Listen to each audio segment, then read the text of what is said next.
వరకు చెప్పిన వాళ్ళందరికీ వందలు, అలాగే అవకాశం కల్పించిన అన్నికి వదిలి కూడా మా వందలు తెలుసుకుంటూ ఇప్పటివరకు మనకి 5 మాటలు అయితే జరిగాయి. 6వ మాటలో మనం ప్రవేశంలో ఉన్నాం. ఇంకొక మాట ఉంది. ఆ మాట ద్వారా మనం ఊహించుకుని అందరూ వెళ్తాం కాబట్టి శ్రద్ధగా విందాం. నేను ఎక్కువ టైం చెప్పను, ఎందుకంటే చాలా టైం అయిపోయింది. 5 నిమిషాలు చెప్తున్నాను. సో ఏంటంటే 6 కోడ్ ఏంటంటే యోహాను 19:30 యేసు ఆ చెరకు పుచ్చుకొని సమాప్తమైందని చెప్పి తల వంచి ఆత్మను అప్పగించను. హల్లెలూయా.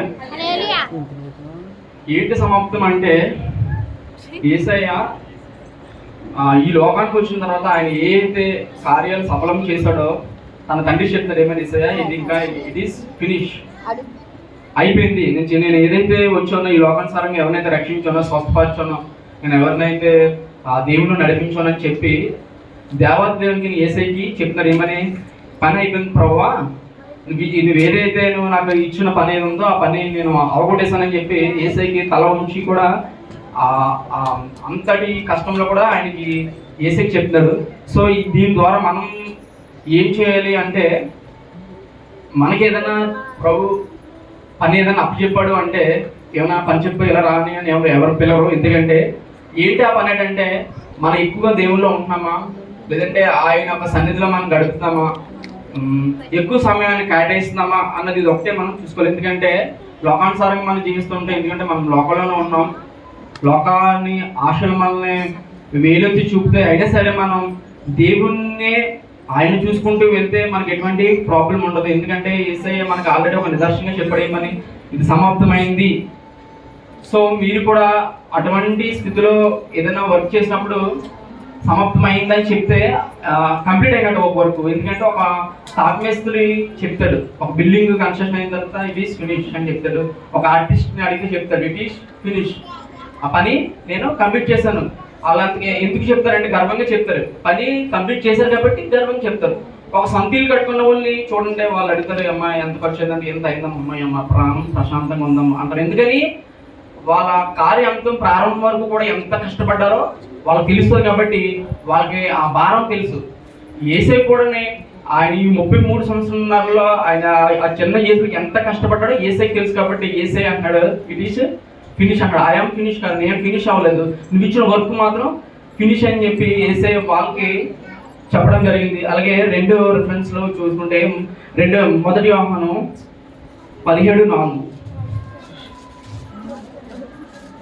నేను చదువుతాను. చేటుకు నువ్వు నాకు ఇచ్చిన పని నేను సంపూర్ణమైన నెరవేర్చి భూమి మీద నిన్ను మహింపరచుతుంది. ఆమెన్. హల్లెలూయా. యేసయ్య సంపూర్ణంగా చేయడంట, అన్కంప్లీట్గా చేయలేదు. సంపూర్ణంగా ఏదైతే యేసయ్య తన తండ్రి ఏదైతే యేసయ్య పని ఇచ్చాడో ఆ పని కంప్లీట్గా సంపూర్ణంగా పూర్తిగా ఎక్కడ పెండింగ్స్ ఏమీ లేకుండా మొత్తం షెడ్యూల్ అంతా సరే ఆ షెడ్యూల్ మీద పెట్టే అంటాడంటే ఇది కంప్లీట్ అయింది, పరిపూర్ణంగా అయిందని చెప్పేసి తన తండ్రికి తను చెప్తాడు.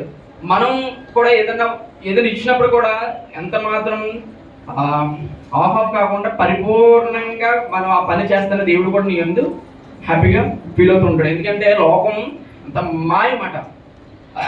ఎందుకు మాయ అంటే 33 సంవత్సరాల్లో యేసయ్య యొక్క శిష్యులు, యేసయ్య యొక్క పవర్స్ తెలుసు, యేసయ్య యొక్క శక్తి తెలుసు, యేసయ్య యొక్క బలము తెలుసు, అన్నీ తెలిసి ఉండి కూడా ఐశ్వర్య యోధ ఆ 12 మంది శిష్యులు ఏం చేస్తారు, తననే వాళ్ళకే అప్పచెప్తాడు. ఎందుకని అప్పచెప్తాడు అంటే తనకి ఏం ఆశపడ్డాడు, ఆ నాణాలకి ఆ ధనానికి ఆశపడి యేసయ్యని అక్కడ అప్పచెప్తాడు.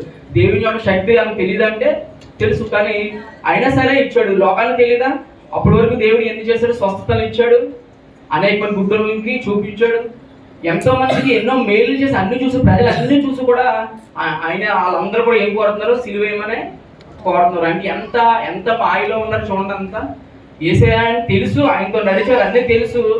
లోకమాన్ని పక్కన పెడితే ప్రియమైన శిష్యుడు ఎవరో, ప్రియమైన శిష్యుడు యేసయ్యని ముద్దాడి ఏం చేస్తాడు, అప్పచెప్తాడు. ఆయన ఎంత నలిగిపోతాడంటే ఒకరు మన ఇంట్లోనే మనం ఏదైనా పర్సనల్ అనుకున్నప్పుడు మనం తీసుకెళ్ళి ఒక సెంటర్ జైలుకి మన తల్లిదండ్రుల్లో ఒక 4 మెంబర్స్ ఉన్న అందులో మన తల్లి వెళ్ళి మాకు నా కొడుకు ఇలా పలానా దాంట్లో తప్పు చేశారంటే సెంటర్ జైలుకి ఏంటన్నప్పుడు ఎంత బాధ కలుగుతుంది. తల్లిదండ్రుల మీద అయినా కేసు పెట్టినా ఇంట్లో కూడా పెట్టుకుంటే ఎంత నలిగిపోతాం.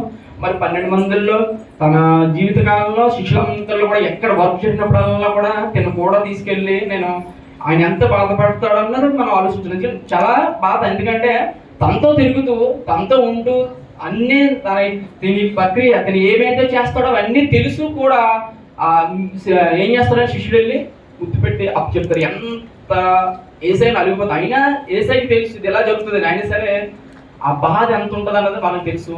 లోకం అంటేనే మాయ, ఆ మాయలోని ఇతను కూడా వెళ్ళిపోయి 12 మంది వాళ్ళతో తిరిగినప్పుడు 12 ఆ శిష్యుడు అలా చేయడం దేవునికి ఎంతో నలిగిపో ఉంటాడు, అవునా కదా? ఎందుకంటే ఈయన ఆ ప్రియమైన శిష్యుడు. చూడండి, ఒక చిన్నది సాంగ్ కూడా మీరు లిరిక్ ఉన్నప్పుడు నేను ఒకసారి పాడింది, మరొకసారి పాడుతూ నేను ఎంజాయ్ చేస్తాను.